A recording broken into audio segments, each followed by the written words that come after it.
ما حصل مع بعثتنا يعني أكيد أثلج صدور كل الفلسطينيين.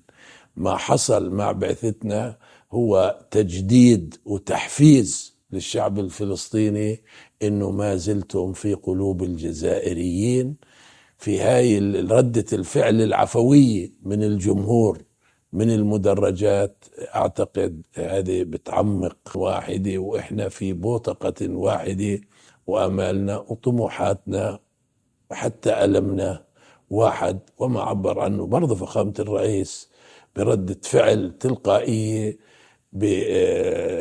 بتقديم مساعدة لإعادة بناء ما دمره هذا الاحتلال الفاشي النازي في مدينة جنين وفي مخيم جنين ب30 مليون دولار.